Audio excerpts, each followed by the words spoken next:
बच्चे लोग एक बार फिर आपके सामने एक बेहतरीन टॉपिक लेकर आए हैं। यहाँ पर आप देख सकते हैं जो बोर्ड पर कुछ झलक रहा है, एक क्वेश्चन है। कौन सा क्वेश्चन है? समीकरण। और समीकरण का नाम क्या है? समीकरण निकाय, है ना। और समीकरण निकाय का थोड़ा कुछ यहाँ पर बातें बताते हैं कि आखिर इसका मतलब होता क्या है। तो समीकरण निकाय का मतलब होता है समीकरणों का समूह। निकाय का मतलब क्या होता है? समूह। अब यहाँ पर देखा जाए 10वीं क्लास में एनसीईआरटी बुक के अनुसार बताया जाता है कि यहाँ पर 4 विधि से हल किया जाता है समीकरण। जिस तरीका देखा जाए क्या है? विलोपन विधि बहुत फेमस है, प्रतिस्थापन विधि, वज्रगुणन विधि और आलेखीय विधि यानी ग्राफीय विधि से हल किया जाता है। लेकिन यहाँ पर क्या है, इससे पहले जो सेंट्रल एग्जाम जो हुआ है 2024 के लास्ट महीने में, आप देख सकते हैं मेरे हाथ में पेपर है, यानी क्वेश्चन पेपर जो विद्यालय में हुआ है ना। तो लास्ट वाला जो एग्जाम हुआ है जिसको सेंट्रल एग्जाम कहा जाता है, तो उसमें क्या हुआ है, एक क्वेश्चन नया आ गया है समीकरण के रूप में, जो कि आप बोर्ड पर देख रहे हैं। क्या है? तुलनात्मक विधि। विलोपन विधि नहीं, प्रतिस्थापन विधि नहीं, वज्रगुणन विधि से नहीं पूछा गया, लेकिन पूछा गया क्या चीज? तुलनात्मक विधि से, जो कि ये एनसीईआरटी बुक में, सरकारी बुक में इस विधि से समीकरण को ज्ञात करने के लिए नहीं पूछा जाता है। लेकिन आपका ये सेंट्रल एग्जाम जो हुआ है, यह क्वेश्चन आया हुआ है ना, ये पूछा गया है। तो इससे पता चला है कि बिहार बोर्ड द्वारा इस प्रकार का फाइनल एग्जाम में जो होने वाला होगा, यहां पर 17 तारीख से शुरू है ना एग्जाम मैट्रिक का, जो कि यहां पर 18 तारीख का होने वाला है पेपर। तो उसमें इस प्रकार का क्वेश्चन देखने को मिल सकता है तुलनात्मक विधि से। और जिस विधि से कहेगा ज्ञात करने के लिए, आपको उसी विधि से हल करना है, यानी ज्ञात करना है, तब जाकर के नंबर दिया जाता है। लेकिन जब आ गया है आउटिक सवाल, तो आपको उस तरीका से जवाब देना ही पड़ेगा, है ना। अगर पूछ दिया गया यहाँ पर समीकरण निकाय, है ना, हल करने के लिए एक्स और वाई के रूप में, तो कोई दिक्कत नहीं है, आप किसी विधि को अपना सकते हैं। लेकिन अगर नाम दे दिया गया है प्रतिस्थापन विधि या तुलनात्मक विधि या वज्रगुणन विधि या आलेखीय विधि, तो उस विधि को आपको क्या करना है? अपनाना है। तो यहां पर चला जाए कि आखिर ये नया क्वेश्चन जो आ गया है तुलनात्मक विधि के नाम से, तो इसको किस तरीका से हल किया जाए, हम आपको वही क्वेश्चन को लेकर के आए हैं और यहां पर ज्ञात करने का तरीका हम बताएंगे अपने तरीका से। आप बिल्कुल सीखते चले जाए, उसी तरह से हम सिखाएंगे, जिसका नाम तो हम सुने होंगे आओ गणित सीखे, उस रूप में यहां पर सिखाने का काम करेंगे और देखते जाए कि आखिर इसको हल कैसे किया जाता है। तो फिर हम चलते हैं यहां पर क्या चीज के लिए, x + y = 7, जो कि एक समीकरण है। और दूसरा क्या है? 5x + 12y = 7, ये दूसरा समीकरण है। इसी का नाम है समीकरण निकाय, यानी निकाय का मतलब होता है समूह। तो पहला क्या है? x + y = 7, दूसरा क्या है? 5x + 12y = 7, ये दोनों मिलकर के बन गया समूह, तो इसी का नाम है समीकरण निकाय। अब सवाल बनता है यहां पर क्या चीज के लिए, कि इन दोनों को तुलनात्मक विधि से हमको हल करना है। अब आ गया तुलनात्मक विधि, आखिर इसका मतलब क्या होता है? इसका मतलब होता है 2 या 2 से ज्यादा चीजों को एक बराबर दिखाना। 2 या 2 से ज्यादा, है ना, 2 या 2 से ज्यादा चीजों को एक बराबर दिखाना, उसी का नाम है तुलनात्मक। मतलब जैसे देखा जाए, अगर किसी बच्ची का चेहरा बहुत सुंदर है, बिल्कुल चांद की तरह, तो कहता कि आह, ये बच्ची का चेहरा कितना अच्छा, मुखरा जो बिल्कुल चांद की तरह है ना। तो इसको हम क्या बोलते हैं? तुलना किया गया है। अगर कोई लड़की का यहाँ पर चेहरा जो है बिल्कुल जो है, यानी मिल रहा है थोड़ा ऐश्वर्या राय की तरह, तो कहता है कि भाई ऐश्वर्या से कम नहीं है ना। तो यहां पर क्या है? तुलना किया जाता है। तो इसी तरह से यहाँ पर ये 2 समीकरण जो है, इसको हमें क्या करना है? एक दूसरे का तुलना करके देखना है, बराबर करके देखना है, उसी का नाम क्या होता है? तुलनात्मक विधि। तो आप देखते चले अब हम हल कैसे करते हैं उस रूप में। तो क्या दिया हुआ है? समीकरण निकाय x + y = 7, और दूसरा समीकरण क्या है? 5x + 12y = 7। तो इन दोनों को हम समीकरण 1 और समीकरण 2 के रूप में पहले लिख लेते हैं। तो क्या है दिया हुआ? x + y = 7, तो यहां पर हम लिखेंगे x + y = 7।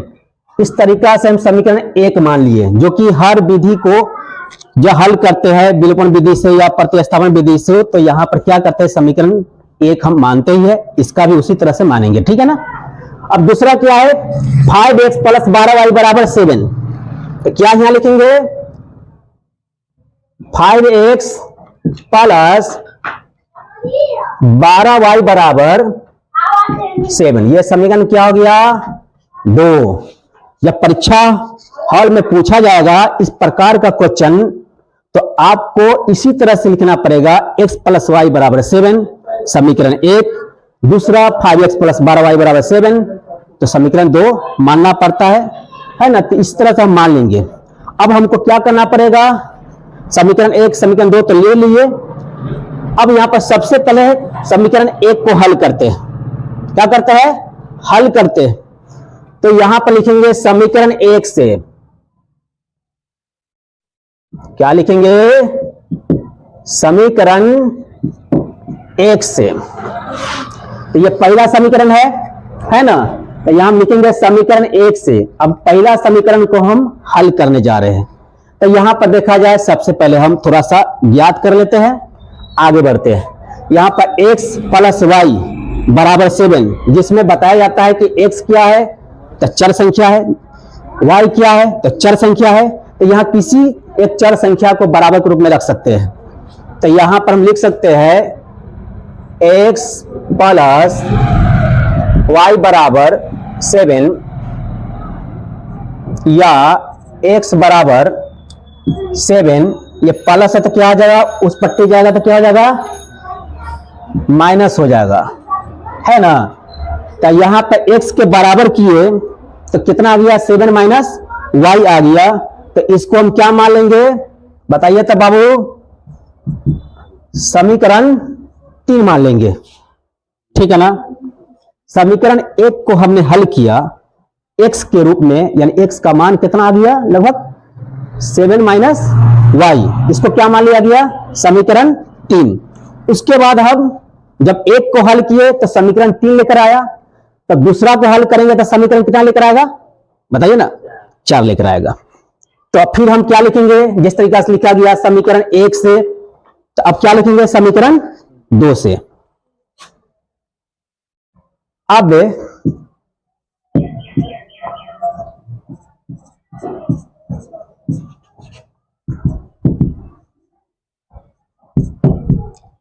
हो गया समीकरण 2 से। तो यहां पर समीकरण 1 को हल किया तो समीकरण 3 बन गया, और समीकरण 2 को हल करेंगे तो समीकरण 4 बनेगा।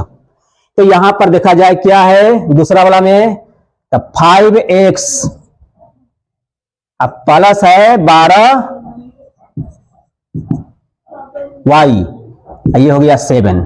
तो जिस तरीका से x के बराबर किए हैं तो इसमें भी तो वही काम करना पड़ेगा ना। तो क्या लिखेंगे याद करके 5x बराबर 7 यहां रखेंगे तो ये प्लस है तो उस पट्टी जाएगा तो क्या हो जाएगा माइनस, तो क्या आ जाएगा 12y। फिर लिखेंगे या x बराबर, क्योंकि यहां पर देखिए x के बराबर किए थे लेकिन यहां पर सटा हुआ है कोई अचर संख्या, है ना। यहां पर क्या है अचर संख्या कौन हो गया तो यानी कोई अंक सटा हुआ, तो उस अंक को हम भेज देंगे कहा जब गुना में रहेगा तो बटा के रूप में भेज देंगे, है ना। तो क्या लिखा हुआ है 5x बराबर 7 माइनस 12y। तो याद देकर लिखेंगे x बराबर 7 माइनस 12y। तो ये वाला जो गुना में था ये आ जाएगा किसमें भागा में आ जाएगा। तो क्या है दिया हुआ 7 माइनस 12y। अब y कितना हो जाएगा 5। अब यहां पे देखिए ये भी चर संख्या अकेला हो गया और ये भी अकेला हो गया। तो इसको हमने क्या मान लिया था 3 जब एक को हल किया, और दूसरा को हमने हल किया तो ये भी x के बराबर आ गया, एक चर संख्या आ गया। तो इसको हम क्या मानेंगे 4। तो ये क्या आ जाएगा समीकरण 4। अब यहां पर क्या है समीकरण 1 और समीकरण 2 को हल करने के बाद इतना परिणाम आया। तो अब हमको क्या करना पड़ेगा, अब स्टार्ट होता है तुलना। क्या करेंगे तुलना, यानी तुलना करना है। तो तुलना किसको करना है आप देख सकते हैं समीकरण जो तीसरा आया है और समीकरण जो चौथा है, दोनों को हमको क्या करना पड़ेगा कंपेयर, मतलब तुलना करना है।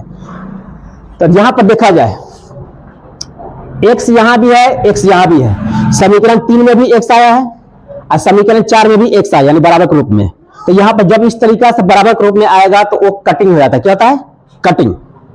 अब देख सकते हैं बराबर से पहले क्या है, x है, और दूसरा वाला में बराबर से पहले क्या है, x है। तो यहां पर x क्या हो जाएगा, कैंसिल हो जाएगा। क्या हो जाएगा, कैंसिल हो जाएगा। तो यहां पर ये x का मान में क्या आया था, 7 माइनस वाई। तो इसको हमें लिखना है, क्या करना है, लिखना है। तो जिस तरीका से यहाँ पर विलोपन विधि से हल करते हैं तो वहां पर उसका मान बैठाने पर लिखा जाता है या रखने पर होता है। तो इसी तरह से हमको क्या करेंगे, जब लिखा हुआ तुलनात्मक विधि से तो तुलना करने पर लिख सकते हैं, है ना। तो क्या लिखेंगे, देखा जाए अब समीकरण 3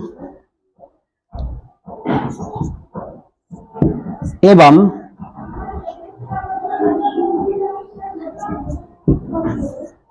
समीकरण 3 एवं 4 से आप फरिया के भी लिख सकते हैं। समीकरण 3 और समीकरण 4 को तुलना करने पर आप ये भी लिख सकते हैं। जब तुलनात्मक विधि से बोला है तो अब तुलना करने जा रहे हैं ना, तो समीकरण 3 एवं समीकरण 4 को तुलना करने पर इतना लिखने के बाद, नहीं तो आप इस रूप में लिख सकते हैं शॉर्टकट में, समीकरण 3 एवं 4 से। तो समीकरण 3 कौन हो गया, x बराबर 7 माइनस वाई। तो हम क्या लिखेंगे यहां पर, 7 माइनस वाई। क्या तुलना करने जा रहे हैं, क्योंकि हमने बता दिया था तुलनात्मक विधि में तो तुलना का मतलब होता है दो या दो से ज्यादा चीजों को एक बराबर दिखाना। क्या करना है, बराबर में दिखाना। तो यहां पर देखा जाए 7 माइनस वाई को दिखा दिए, 7 माइनस वाई को दिखा दिए ना। तो अब हमको क्या करना है, बराबर में दिखाना है। तो यहां पर किसका प्रयोग करेंगे, बराबर का, क्योंकि बराबर का दिखाना है। अब दूसरा यानी चौथा में क्या दिया हुआ है, 7 माइनस 12 वाई, ये वाला है ना। तो यहां पर लिखेंगे 7 माइनस 12 वाई। अब वाई कितना है, 5, क्योंकि यहां पर तुलनात्मक का मतलब ही होता है दो या दो से ज्यादा चीजों को एक बराबर दिखाना। तो यहां पर क्या है, एक चीज क्या आया है, 7 माइनस वाई, और दूसरा में कौन सा चीज आया है, 7 माइनस 12 वाई बटा 5। तो कहता है कि बराबर में होना चाहिए। तो यहां पर क्या हुआ, बराबर में चिन्ह दिखा दिया गया है ना। तो इसी का नाम है तुलनात्मक। ठीक है ना, क्लियर। अब यहां पर समझते चला जाए, क्योंकि यहां चीज है। अब आगे क्या करना पड़ेगा, आप देख सकते हैं इससे पिछले क्लास में आप पढ़ चुके होंगे। यहां पर जब इस रूप में आ जाए तो उसको हमको तिरछा यानी कैंचिया गुना किया जाता है ना। तो यहां पर क्या किया जाता है, अब तो ये है बटा है और ये क्या है, हटा है।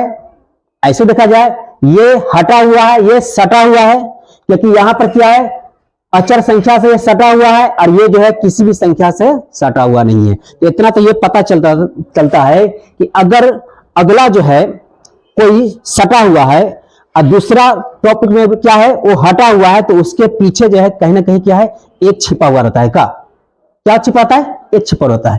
तो आप चाहेंगे तो यहाँ पे एक बैठा भी सकते हैं, आप यहाँ पर एक लिख भी सकते हैं। क्यों लिखेंगे, क्योंकि यहाँ पे ये बटा है ना, क्योंकि यहाँ पर अंश और हर के रूप में है, लेकिन ये क्या है, सिर्फ अंश के रूप में, हर के रूप में नहीं है। तो यहाँ पर हर के रूप में क्या आ सकता है, एक आ सकता है ना।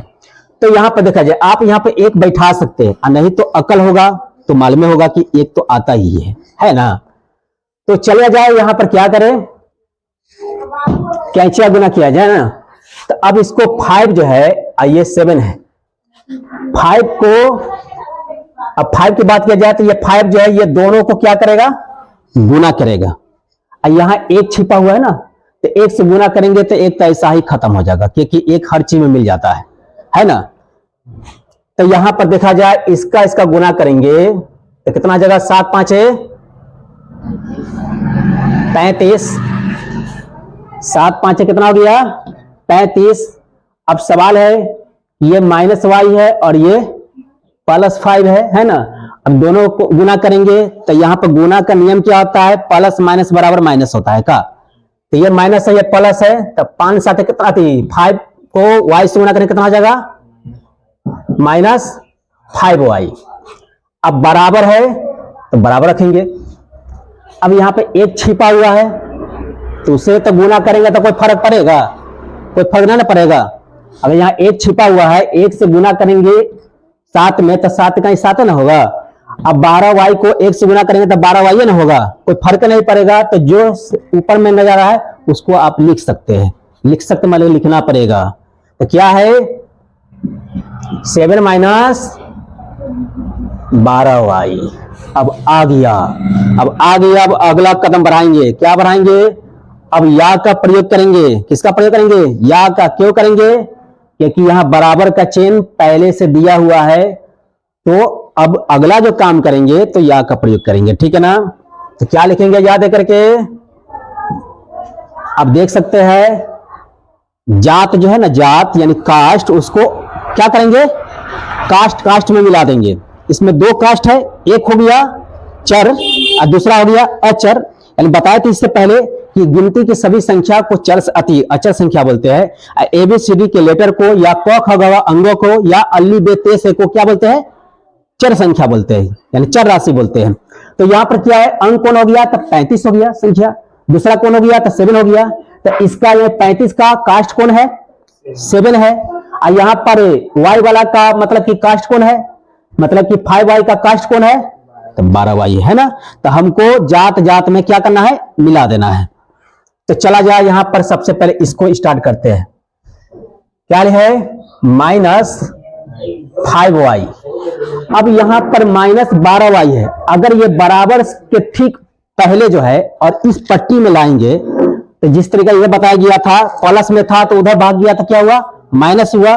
तो जब उस पट्टी को अपने अंडर में करेंगे, इस बराबर के अंदर में करेंगे तो क्या होगा? माइनस होगा, प्लस हो जाएगा। ये तो अच्छी तरह जानते हैं। इधर आ जाएगा तो क्या आ जाएगा? प्लस 12y बराबर के बराबर। यहां पर क्या है? 7 है। अब यहां पर ये 35 जो है, 35 को जब उस पट्टी में भेजेंगे तो ये तो क्या है? 35 है, यानी प्लस में है।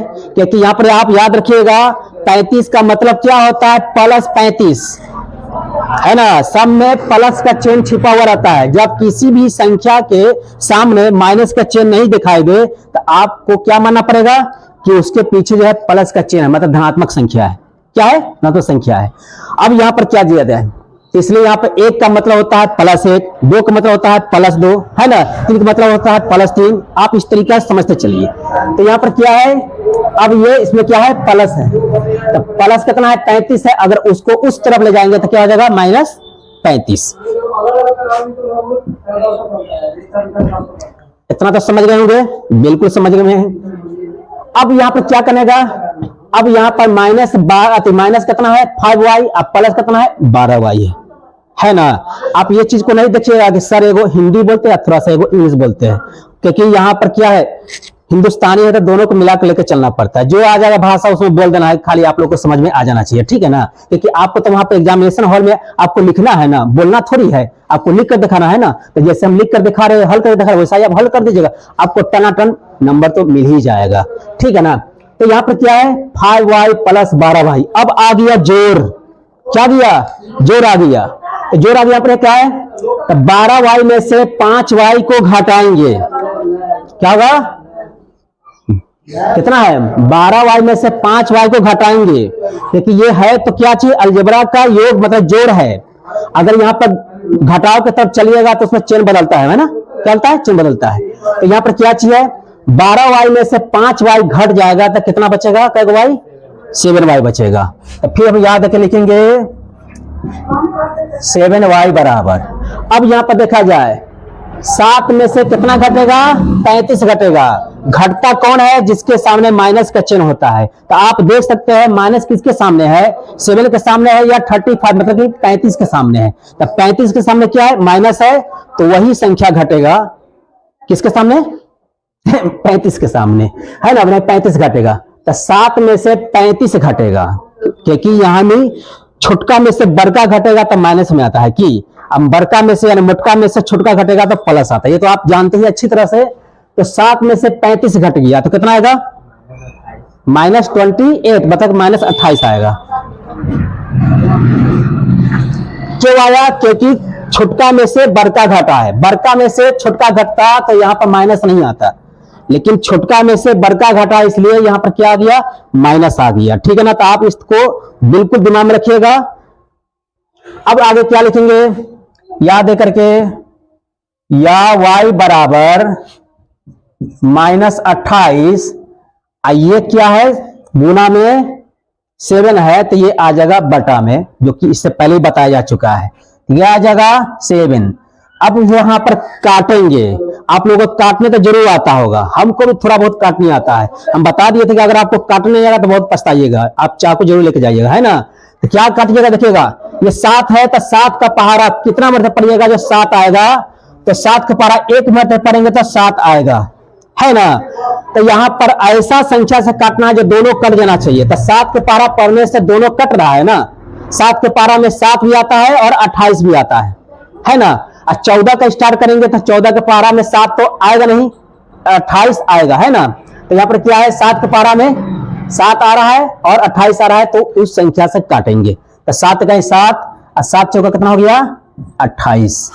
अब यहां पर देखेंगे, याद है करके, या y बराबर कितना आ गया जी, माइनस है ना, तो माइनस कितना हो गया, 4। अब आपका क्या नजर आया, y का मान निकल गया, किसका निकल गया, y का मान निकल गया। तो अब यहां पर चर संख्या तो 2 है ना, क्या है, चर संख्या 2 है। देखिए, एगो x है, एगो y है, तो y तो अपना निकाल लिया, y लेकर आ गया अचर संख्या को, कितना लेकर आया, -4 को। अब लेकर आएगा कौन, x, किसको लेकर आएगा, अचर संख्या को, है ना। तो अब हम क्या लिखेंगे, अब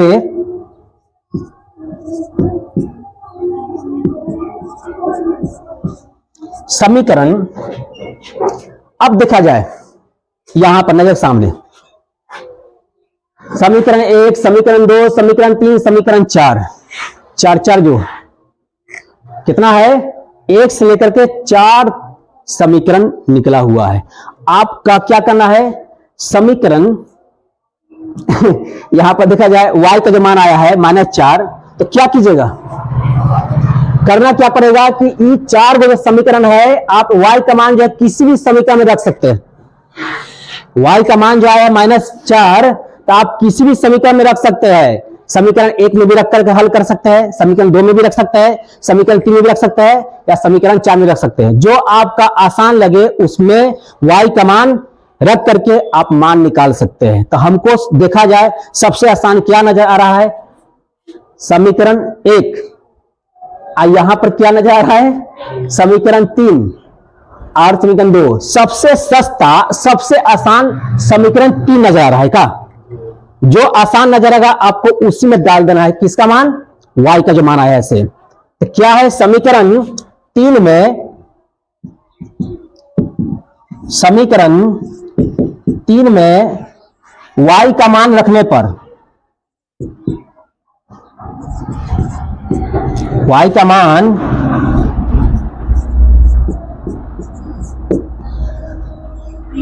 समीकरण 3 में y का मान रखने जा रहे हैं, क्योंकि ये मत देखिएगा कि यहां किसी भी समीकरण में आप y का मान रखिएगा तो उसका आंसर जो है एक ही किस्म के आएगा, ठीक है ना, क्योंकि उसी का नाम है तुलनात्मक विधि, क्योंकि वो बराबर चीज को ही दिखाता है। तो यहां पर क्या है, समीकरण 3 में y का मान रखने पर, तो आप देख सकते समीकरण 3 कहां है, x बराबर 7 - y। तो क्या यहां पर लिखेंगे, देख सकते हैं, x बराबर 7 माइनस क्या है जी, y। अब यहां पर लिखेंगे x बराबर 7 माइनस y का मान कितना आया था, -4, यानी -4। तो यहां पर -4 हमको रखना है। देखिए, माइनस तो पहले 7 के 7 हो गया, माइनस तो आपको इसमें दिया हुआ है ये समीकरण में, तो माइनस का माइनस हो गया। लेकिन यहां पर किसका बैठाना है, y का मान कितना आया था, -4, तो -4 यहां पर रख दिया गया।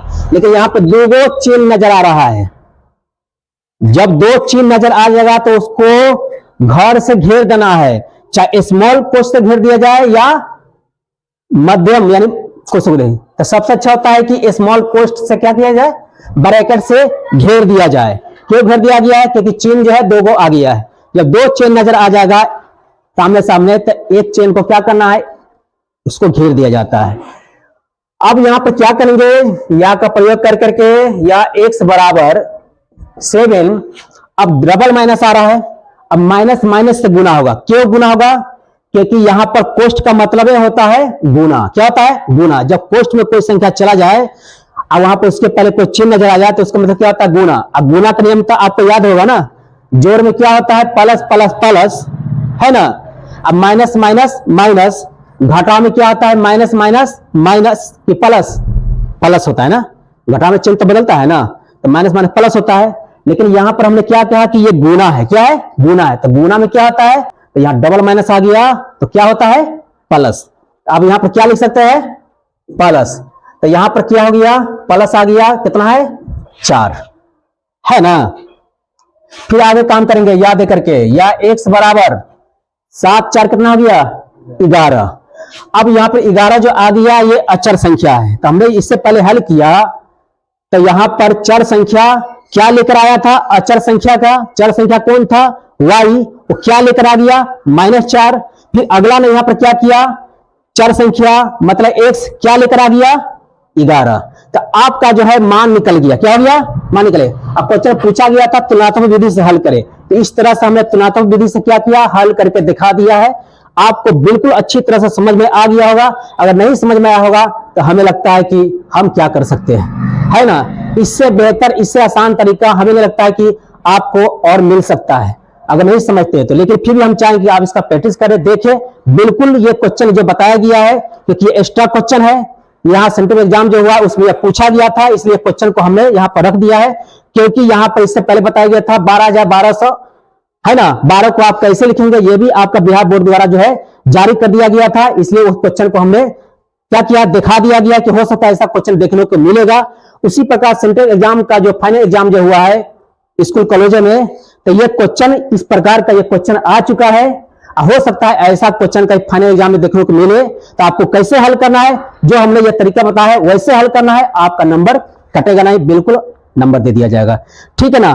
तो हम लास्ट में क्या लिखेंगे? अतः करके लिख सकते हैं। क्या लिखेंगे? अतः